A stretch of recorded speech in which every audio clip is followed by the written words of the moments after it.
Ladies and gentlemen, good afternoon and welcome to Brookings. We were going to call an audible about 5 minutes ago to move this whole thing outside. Secretary wanted to, but I said, no, we're just going to do this here. It's great to have you here. I'm John Allen. I'm the president of Brookings. And we're very pleased this afternoon to have an honored guest with us, the Undersecretary of the Army, Secretary Ryan McCarthy.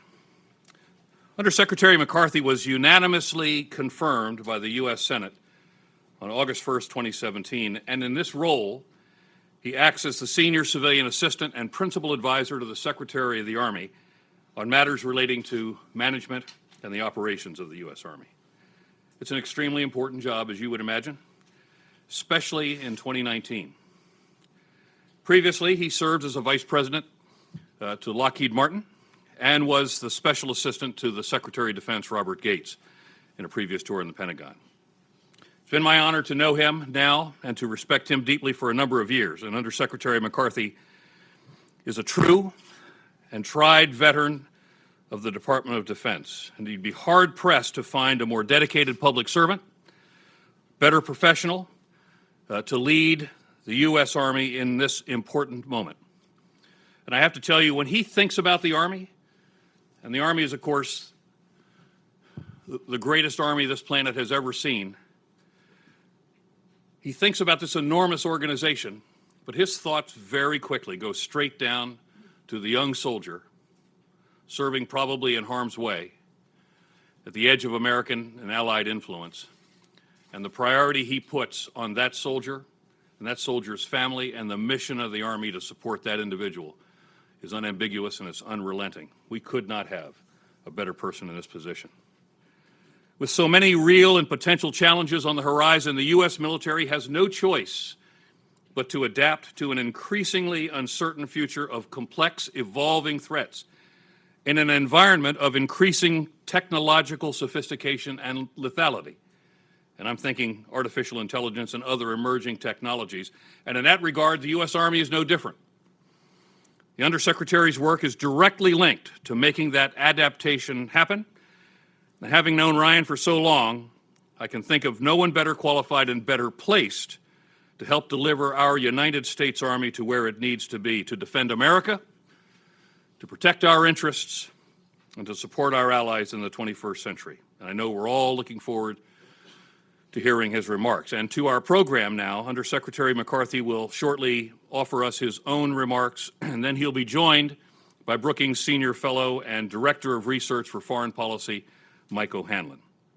They'll discuss the Army's most recent budget request, its operational outlook, and the role it will play in our national defense strategy, as well as many other issues throughout the conversation. And once they have wrapped up their discussion, we'll come out to you for questions and answers, and a quick reminder that we're very much on the record this afternoon. So, ladies and gentlemen, I could not be happier than to welcome my friend, but to welcome the Undersecretary of the Army, Ryan McCarthy.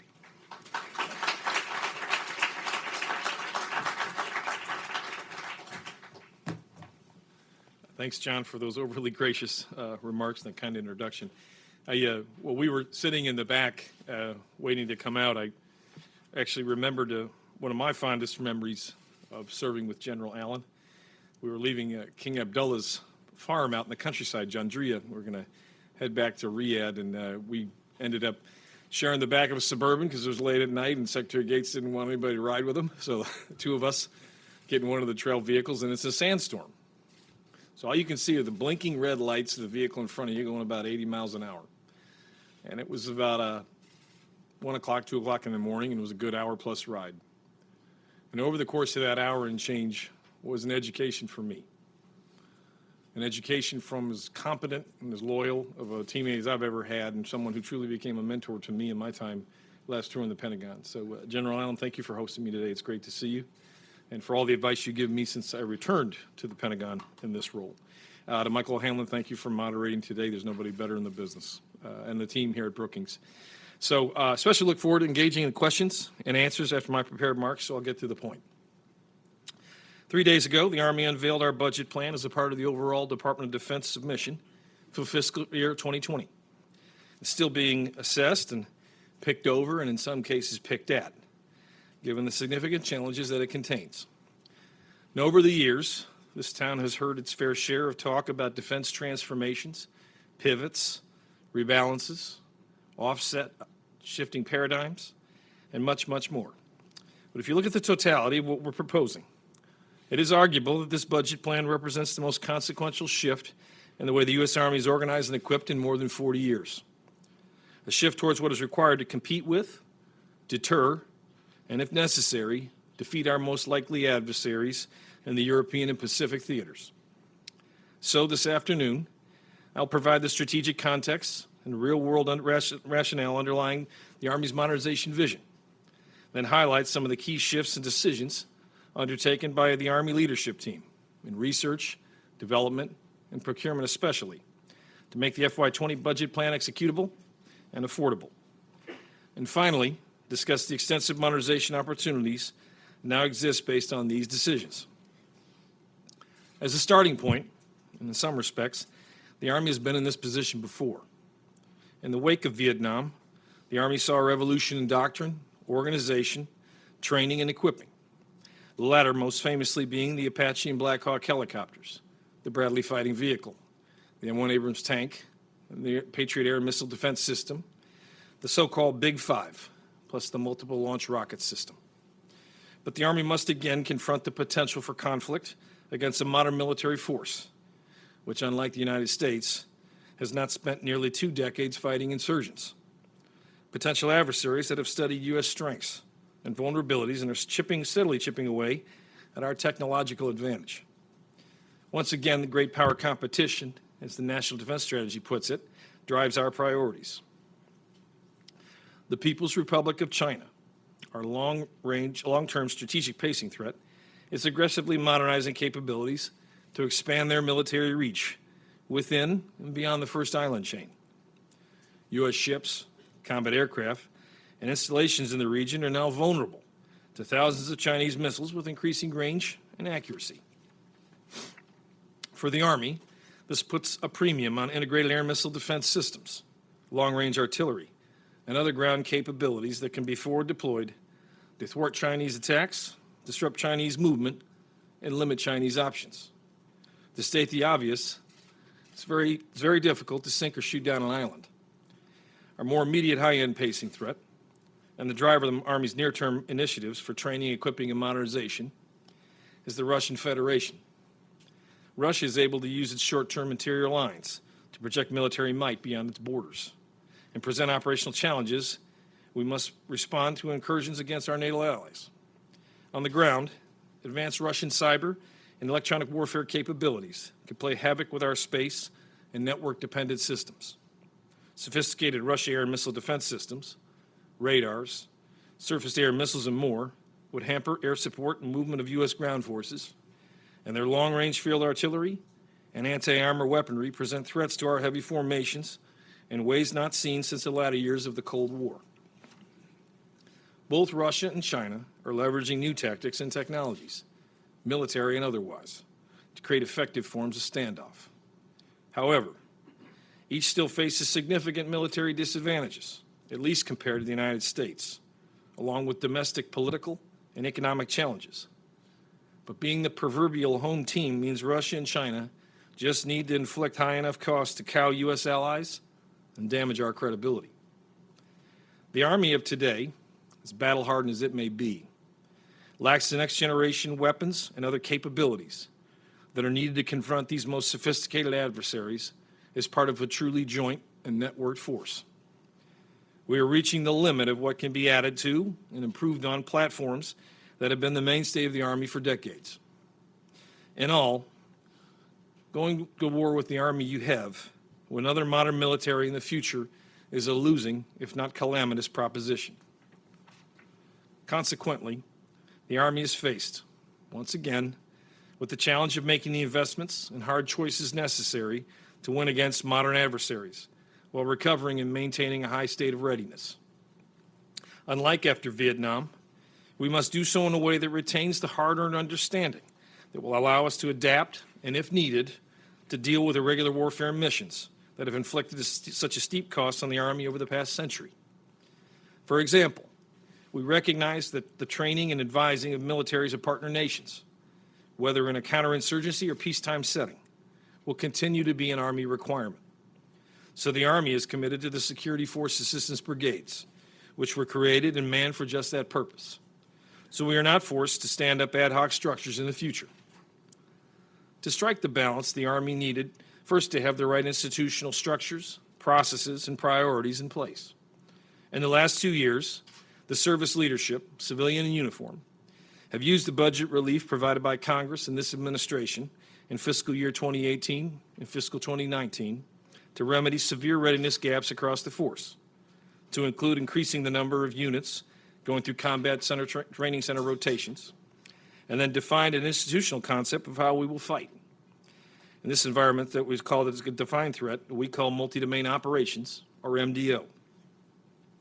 We stood up Army Futures Command to focus and rationalize Army modernization by integrating our concepts and capabilities against our priorities, and finally, scrubbed and aligned billions of dollars to the Army modernization portfolio to focus on 6 major priority areas and 30 signature systems. These modernization priorities will get more funding now and protection from becoming bill payers in the future. Investment opportunities exist within our 6 modernization priorities over the 5-year defense plan, or FIDP. A few programs to highlight on each priority are, first, nearly $5.7 billion total, including $1.3 billion in fiscal year 20 for long-range precision fires, that will fund fielding hypersonic systems that can stay ahead of recent Russian and Chinese advances and put their forces at risk from a distance. A precision strike missile that doubles the firepower and increases the range of existing missile artillery systems like MLRS and ATACMS. An extended range cannon artillery with capability to fire accurately with volume in excess of 70 kilometers. Second, more than $13.2 billion, including $2 billion in fiscal year 20 for next generation combat vehicles, to include a robotic and optionally manned combat vehicle that includes artificial intelligence. Third, more than $4.7 billion, including $800 million in fiscal 20 for future vertical lift to replace the Army's aging helicopter fleet and providing aerial platforms with greater speed, maneuverability, and lethality. Specifically, an attack recon aircraft and long-range aircraft with a generational leap in capability, including optionally manned. Fourth, more than $12.5 billion, including $2.3 billion in fiscal year 20 for new command and control communications network that will leverage commercial technologies and space-based systems to provide needed capacity, resiliency, and agility while reducing the force's electromagnetic signature. Fifth, nearly $8.8 billion, including $1.4 billion in fiscal year 20 for modernizing air and missile defense. The Army can no longer presume to operate in an environment, as we have since the fall of the Berlin Wall, in which the U.S. has air supremacy. This will revitalize atrophied short-range air defenses and support procurement of an integrated fire protection capability like Iron Dome and others. Sixth, but certainly not least, more than $6.7 billion, including $845 million in fiscal year 20 for soldier lethality for those at the tip of the spear. This funding supports an integrated visual augmentation system that employs artificial intelligence and digital huge images to give infantrymen superior battlefield awareness, to include real-time performance data to improve decision-making. This is a life-saving system for American soldiers, and Microsoft is fully committed to this program. And a next-generation squad weapon and rifle that will leap beyond the current World War II era physics still used in most of our small arms. So that brings us to the perennial challenge of any modernization investment strategy: how to pay for it and from where. First, we need to prioritize our requirements for near-term contingencies and long-term threats. Then second, exert the fiscal discipline to divest legacy systems and make tough choices needed to meet those requirements without going back to the White House or Congress for more money. Recognizing that defense budgets will, in all reality, stay relatively flat or potentially decline, resources would be need to found within the Army top-line budget. more than $30 billion across the future years defense plan. So Secretary Esper, General Milley, Vice Chief General McConville, the major commanders, select G codes and assistant secretaries, and myself spent last spring and summer scouring every corner and crevice of the Army budget. The process has been referred to as night court because everyone advocating for a program was required to make their case in person to the four of us. So to be clear, it was not a staff product. In over 70 hours of meetings, we went through more than 500 programs in all, looking at each one, assessing and asking ourselves if it was more important than our top modernization priorities, or if the program in question enables the Army to execute multi-domain operations. Nothing was sacrosanct. Over 5 years, it added up to real dollars. This includes more than $8 billion in cost avoidance measures, which in English means we found ways to curb the projected rate of spending from prior budget plans. We slowed the Army's projected growth in end strength to 2,000 year over year, starting in FY19 to 476,000, up to 488,000 active component soldiers by fiscal year 2024. This approach means we're not rushing to fill the ranks, and we'll have more consistent quality in our recruiting. We slimmed headquarters and administration functions while adding personnel to areas where they were needed, such as recruiting and military specialties that will be in high demand for the multi-domain fight. Our reform initiatives netted some $22 billion in savings. This included divesting from many incumbent programs, more than 90 programs eliminated, and just as many reduced.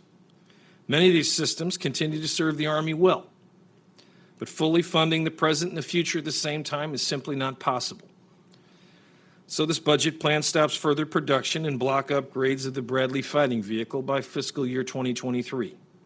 Its frame and chassis date from the early 1980s and can no longer accommodate or power the extra capabilities and greater firepower needed to counter Russian defenses without a costly and inefficient overhaul. We are also halting further modernization of the CH-47F Block II cargo helicopter. Although the platform originally dates back to the 1960s, the Army's recent investment in the Block I upgrade makes it the youngest fleet in the Army, a de facto service life of less than 8 years. The CH-47F Block I provides an extremely capable heavy lift capacity, and the Army currently has over 10% more Chinooks than they need.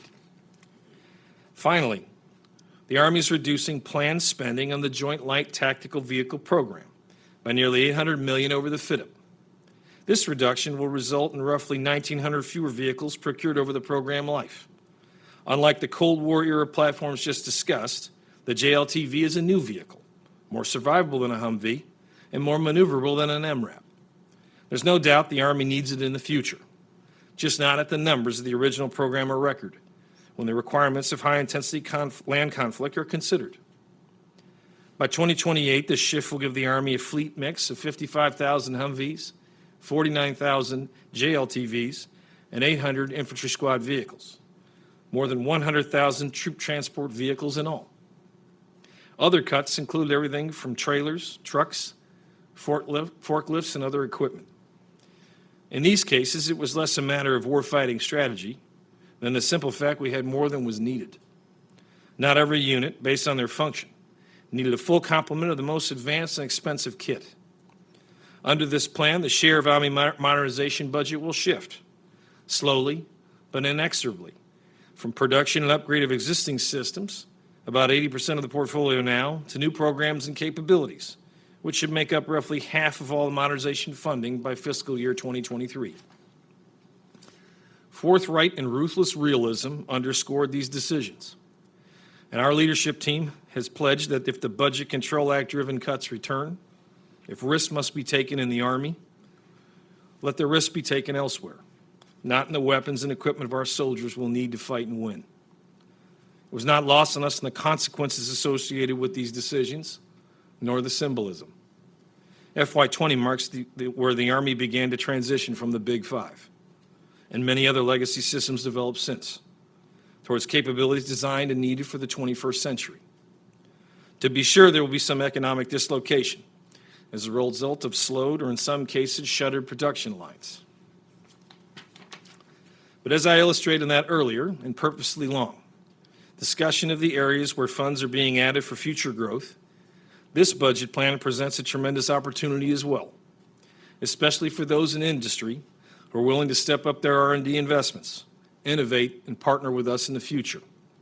In all, more than $57 billion over the course of this FYDP are dedicated to the modernization priorities and our signature programs, not including opportunities such as artificial intelligence, directed energy, quantum computing, and space. Looking ahead, when it comes to the Army reform and change, we are, to paraphrase Churchill, closer to the end of the beginning than vice versa. As Secretary Esper has said, the Army's industrial age personnel system is the next big institutional reform priority. The Army will take a hard look at its force structure as well, the balance between heavy and light, fire and maneuver, the number and composition of brigade combat teams and other formations. And we will continue to press ahead with the organizational reforms and efficiencies, with a savings target of $10 billion starting in FY21 through FY25. Even as we make this long-needed shift to modernization, the focus on readiness will not waver in equipping, training, and sustainment.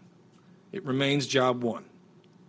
The plan just discussed extends past individual Army leaders and even administrations.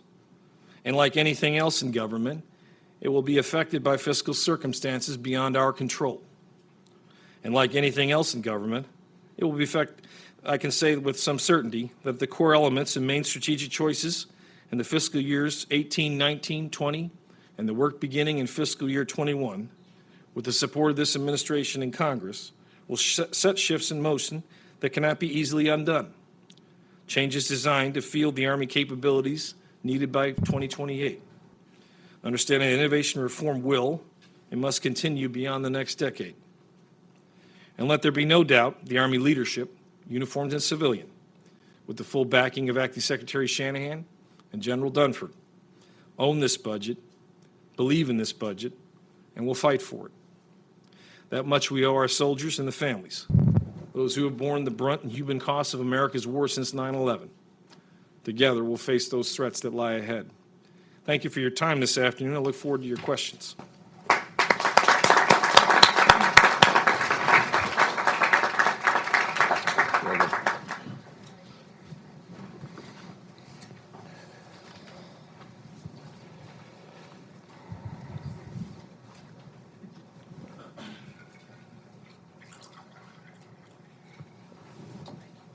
Pleasure.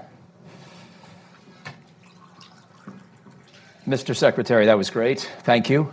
And you covered a lot. I just wanted to give you a chance to maybe amplify and go into a couple of details on several of the topics, and then we'll go to the audience. I'll try to be pretty brief because a lot of people here want to get in on the fun. And I want to thank you for all you've been doing. I think one theme that emerges when the top-line debate about the Trump administration budget proposal for defense for 2020 is that it's a big increase, that, like you said, the Army is trying to make do with, in some cases, less, or in many ways, a flat line, and you're emphasizing the number of programs you've reassessed and cut. I wanted to first compliment you on that, but also give you a chance to talk about one or two of the other things that are in the budget documents that came out this week, but that we didn't quite hear about in your speech because you were being mercifully short and to the point. I was really struck that you have found a way in the last several years to reduce the number of non-deployable soldiers. And we were talking about that earlier. I wondered if you could explain, for those who haven't read the budget, the Army used to have 15% of all of its soldiers categorized as non-deployable at any given moment, just in the year 2015. And now that number is down to 6%, which makes a huge difference if you're trying to get the readiness levels of all your units up, because you don't want to have to steal from Peter to get Paul's unit in good shape, and thereby make Peter's even less ready than it was. So I wondered if you could explain a little more about that transformation. Well, nothing gets you focused like having a Secretary of Defense that commanded a Marine division. So when Secretary Mattis took the helm, we worked this issue almost every week. So anytime you were near him in a staff meeting, it was finger in the chest. What does it take? It starts with leadership. Former Secretary Mattis was just unrelenting in this. that these are assets on the books. You got to make sure that every asset is ready to go. So he got all of the service leadership, he and the chairman, everybody singularly focused. So first and foremost, it started there. And really you had to take a look at how did you account for it? When you look at the root cause associated with non-deployables, one of them was if you were within 60 days of a deployment and you didn't have your teeth checked, you're non-deployable. And so staff meetings would start out with, well, we got Gunny at the front door and you're rifling them through there to get their teeth checked. So we started to look at simple things within a training calendar. How do you get people to flow through there to get their teeth looked at? They come off that Category 4, and then they get back in that deployment status because they're obviously healthy, fit, ready, trained soldiers.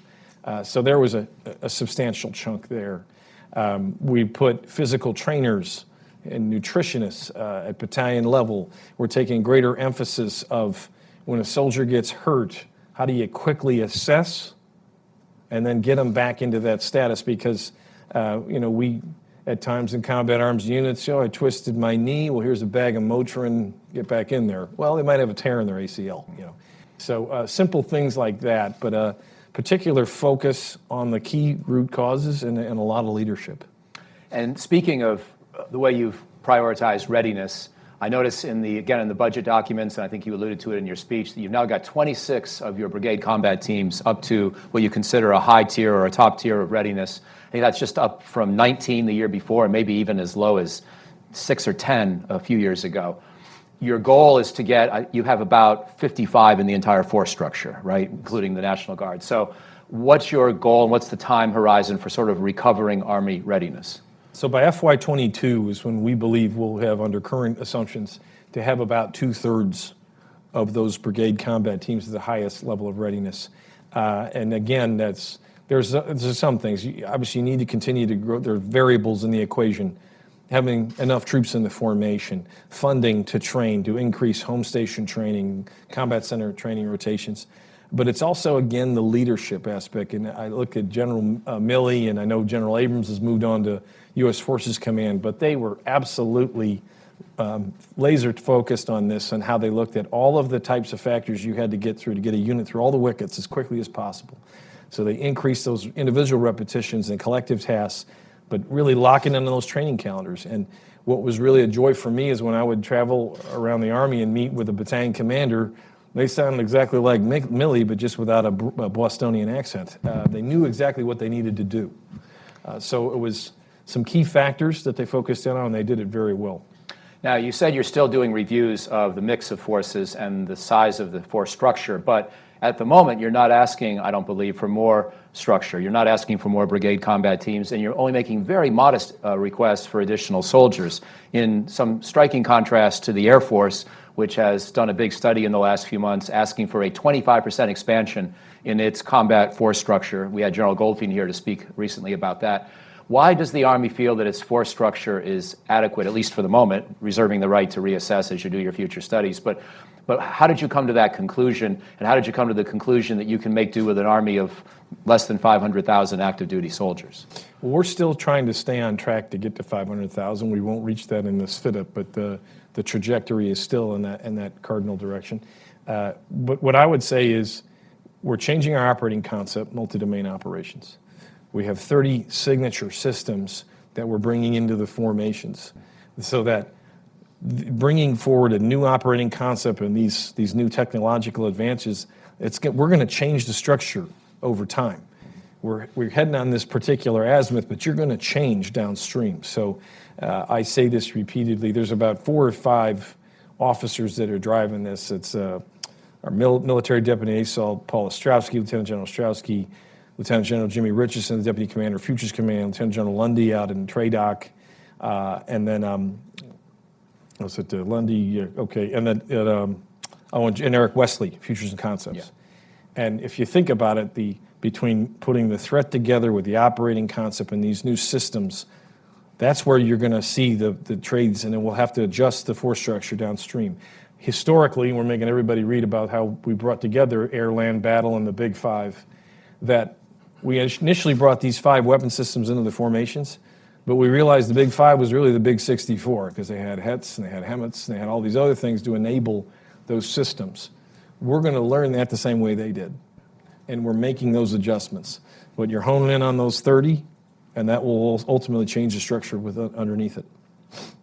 The 6 priorities, the 6 broad categories: long-range fires, vertical lift, vehicles, soldier lethality, the network, and air and missile defense. Out of those 6, are there any where you think the technology is particularly exciting, where you would really say, now is a moment we can do some dramatic things? Or are these more, all 6, sort of areas that you're just going to keep slogging away, trying to increase the pace of the slogging and trying to buy fewer Bradleys and other previous generation systems to free up funds?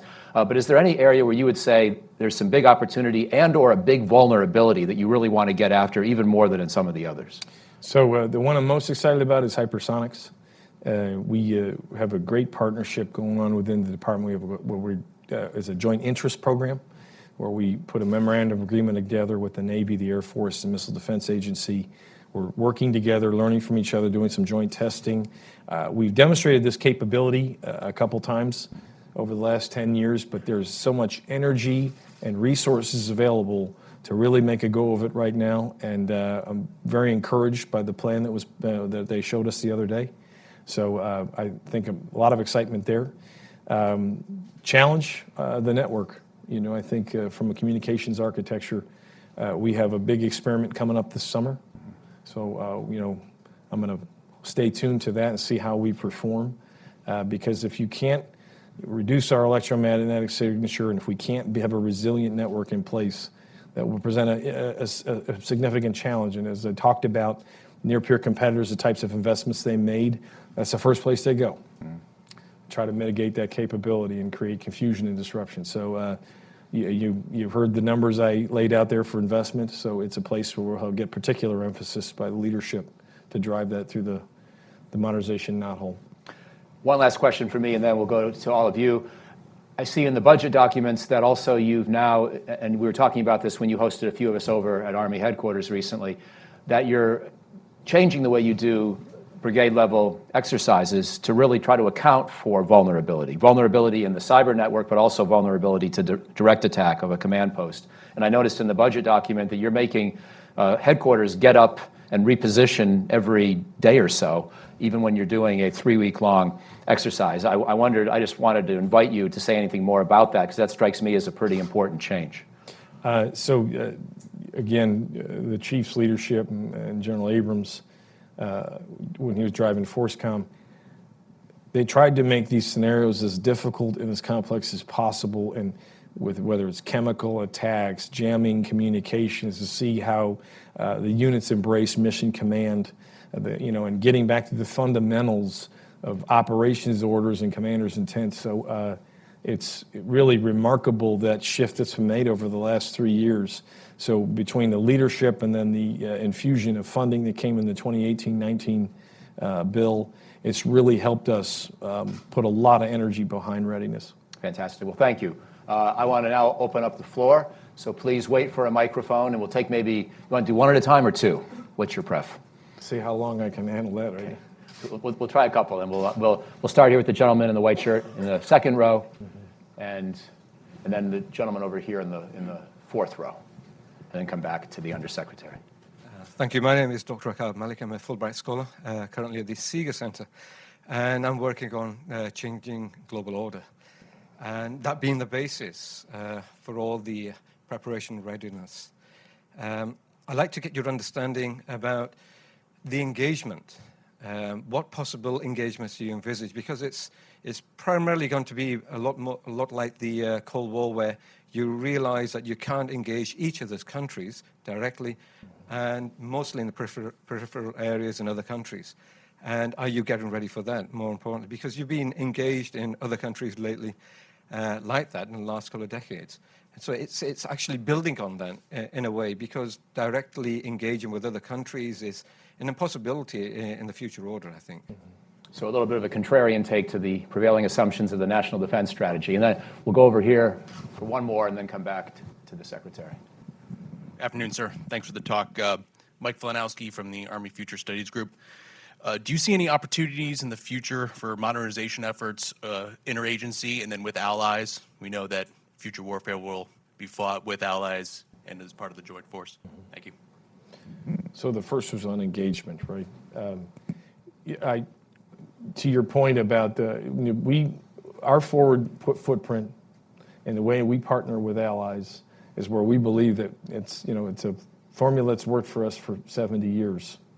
And it's something that if the deterrence factor is where we know that the key investments that we make here, whether it's the way we organize and train and equip ourselves or how we conduct ourselves with our partners, if you see the essence of our investment strategy, that's where we believe we can still use that successful formula in the future. And then the future with the allies, we are in talks right now. Since we developed Army Futures Command, it's been overwhelming with NATO allies that want to put liaisons in Army Futures Command. We're coming forward with a concept of how we're going to do that. We're 7 months into the stand-up of a 4-star command, and like General Murray says, he's a merger managing a startup, is what he refers to, and it really is that case. So as soon as he kind of smooths out and goes fully operational capable this summer, it is our intention to work as closely as possible, in particular with NATO allies. So let's take another round. We'll have again the gentleman here in the third row. We'll stick in the third row, and then we'll move back for subsequent rounds. So this gentleman here, and then over across the way. Thank you, sir. My name is Neil Shaban. I'm with the American Legion, and I wanted to ask you what your opinion was on what are the major roadblocks between advancing technologies, advancing science technology budgets, and more specifically, budget allocations for those, because in the process that we recently released, allocated in terms of at least the Army's perspective, I believe 8% of the total budget towards science, technology, advanced weapons development, et cetera. So I know that when you're talking about billions of dollars, it's hard to say what's a lot, what's a little, but I think you can somewhat derive priorities and urgency from percentages. So like I said, it was 8% in terms of the Army, and I believe on the total budget of all defense, the DoD budget was 4% in total for science technologies, computer intelligence advancements, et cetera. So what do you think is the major roadblock and the disconnect between generals and people of your position like advocating for the push towards AI, hypersonics, cyber warfare, that future wars are going to be fought behind keyboards and not necessarily on sand? So why is there that disconnect between budget allocation and all the pleas of people in your positions and the like, and the actual procurement in terms of money allocation and funds? Do you want to take that one? Yeah, sure. We stood up an artificial intelligence task force because it is as much understanding the technology as conditioning our force to that unique technological application, and how will we first understand it and then see how it will fit in our operating concepts. With respect to specifically the volume of investment in S&T, dramatic increase. This is, if you look at it inflation adjusted, we're about as high as we've been in the history of the department in this budget. But a lot of it is how do we take those dollars and work with commercial industry, because 50, 60 years ago, the Department of Defense was really the driver for S&T worldwide. Today, we're a player. It's breathtaking, the change in scale. So what our Army Futures Command in particular is trying to do is be that bridge to academia and business to work together on these types of investments, because in many cases, they're going to have better folks at a particular discipline than we have organic to the force. So it's a lot about partnerships. We are increasing the budgets, but there's a lot of fiscal uncertainty. Country's $22 billion in debt. We got a Budget Control Act out there. So if you look in the out years, there is uncertainty. It's why we've taken the measures that we have to finance within this current top line. Because if you look at year over year, to Mike's point, it's flat, $182 billion. We actually enacted 179 last year to an OCO to end base. So our thought was, if you're looking at this downstream, if it's a continuing resolution, we're going to try to survive within that allocation, no matter what comes our way, to try to have as much control over our future as we can, and the ruthless prioritization that went about that. But I think right now the leadership, uniform and civilian, they are embracing it. It's just getting organized and focused against that particular application. History shows you how hard it was for us to bring unmanned aerial systems into the formations. And it was that, if you look at the Predator Reaper class system, incredibly lethal platform that performed really well for us over the last 17 years, for about a dozen years. These take time, but there's a lot of folks pushing. Thank you. Take this question over here in the third row and then work our way back, please. No, here, I'm sorry, up here in the third row. Thanks. Thank you for your presentation. My name is Daniel Gagliano. I'm a graduate student at Johns Hopkins School of Advanced International Study. You talked a lot about the modernization that needs to happen within the technology. I'm curious what kind of changes need to happen within the education and training, and then how long that will take. So we have stood up a talent management task force about 2-3 years ago in the Army, and some of it is just we have to collect more data on our people, so we have a better sense of what do you really have in front of you. Historically we get these little officer record briefs, and it has like your assignments on there. It's like 82nd, 101st, 101st. You might have, oh, he's perfect. You don't really know what you got on your hands here. So collecting data on individuals so they can see themselves and then we can see them more clearly, you might be able to better understand the individual, what are their skills, and then is there chemistry. So first and foremost, we're developing a system that can help us get better, collect more data on individuals and help us make better decisions on people, but it'll also create almost a marketplace for them to manage their careers more effectively. So you got a more productive, happier employee. We're also looking at investments. If you look at a second lieutenant year group, 4,000 of them come into the queue. You need 450 colonels at the end, and 45 of them become a one-star. So the make or break moment, we really need, if you're from just a big scale developing people, you really got to know what does it take to make a very effective lieutenant colonel and colonel, just from an officer standpoint, because those are the people running the Army. And what are the investments you have to make? Because if they stay after 5 years, you got 15 years to make one, or even less for lieutenant colonel. So those are the types of exercises they're undergoing, and those are the big investments that Dr. Esper and the chief want to make from 21 and out. By the way, if I could just take a quick moment on that before we go to another question from the audience and ask you to talk about the state of people and your soldiers.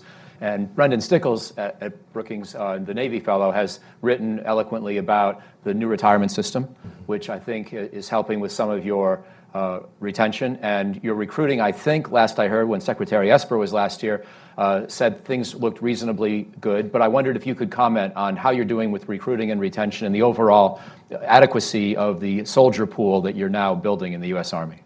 Retention's going very well, but I'll focus on recruiting.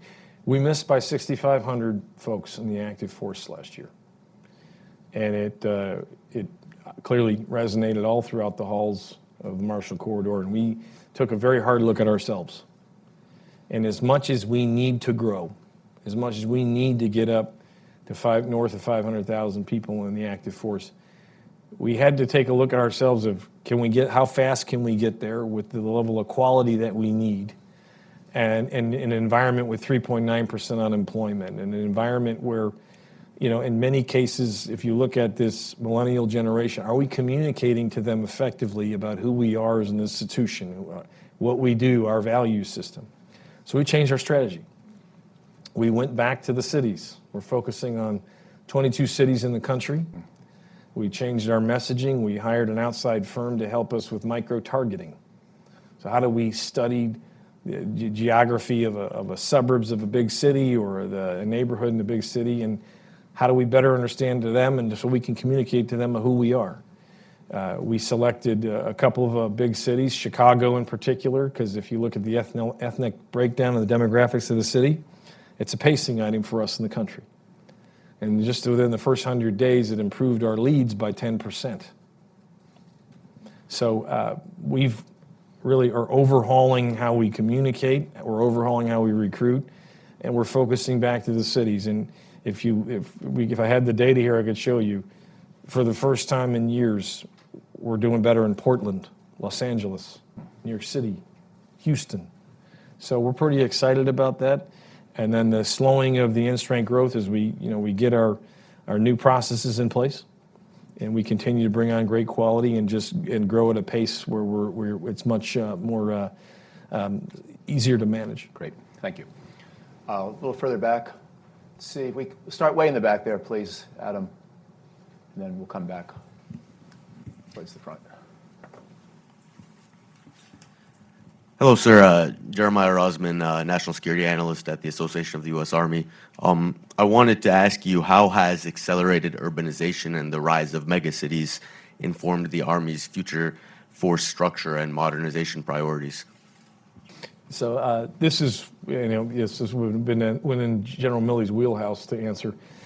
He talks about this consistently. He uses this as a planning variable for high-intensity conflict. So this is something where when he coaches and mentors the cross-functional teams, when they come through every week, this is consistently something that he discusses. So it's in all of the formulas for all the weapon systems we're designing. Fantastic. I know that was a big priority of General Odierno and commissioned the 2014 study on megacities.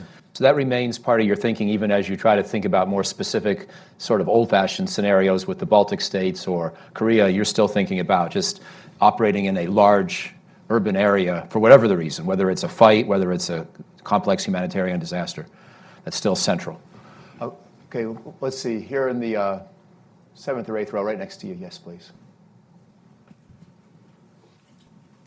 Thank you for your time, sir. Drew Podgorski, Renaissance Strategic Advisors and Infantry PL in the National Guard. Looking at the FY20 end strength numbers, is there any incremental churn baked in from the introduction of the ACFT standards? And is leadership committed to enforcing that through all three components? Are there any tangible changes being made, particularly in the Reserve and Guard component, where there's less of an appetite to chapter folks out for failing to meet PT standards? And since we have a no acronym rule here, before you give up the microphone, explain what an ACFT is. The Army Combat Fitness Test, sir. Thank you. Well, he doesn't look like he's going to have a problem with it. I mean, the purple tie is a little questionable. So I'm sure you've seen the way they're going to roll in the Army Combat Fitness Test. It's across all components, and we intend to enforce it. So clearly, you look like you're getting after it. So I'm not worried about you. And I think there was a hand just behind that row. Stay out there for a while. Yes, please. Hello, Mr. Secretary. My name is Alec Jackson. I'm a legislative analyst at Dynetics. I was wondering if any guidance has come forward within the Army about whether the precision missile strike program is now good to go ahead of the 500 kilometers of the INF, now that the INF is on its way out. And I also wanted to know if there's been any discussion of the Army getting roped into the nuclear mission again, now that the INF is on its way out. Thank you. With respect to PRISM, we did talk to various manufacturers that are competing for this capability, because it's the ATACMS replacement precision strike missile. They have indicated that it's a software issue, that they have a squirt of software, that the current platform as designed could exceed the range of the INF treaty. Beyond that, we have not given any instructions for them to do so. But it was just what would it take sort of question. With respect to the nuclear mission, there have been no discussions at my level. Okay, we got the gentleman here in the red tie in the 5th row, and I'm going to make a plea to the women in the room that I'm going to get in big trouble at home tonight if I haven't called on any women. So please get some questions, and we'll come to you next. Sir. David Wu, former member of Congress. Thank you, Mr. Secretary. Could you please expand on your comments about the threat assessment in Europe and Asia and Army responses? So the threat assessment in Europe and Asia, I mean, if you look at Russia, which would be our near-term pacing threat, they're having significant challenges with their economy. I mean, they've challenged our elections, Venezuela, the Arctic, just about in every direction you look, there have been, whether it's issues or proxy issues associated with the Russian Federation.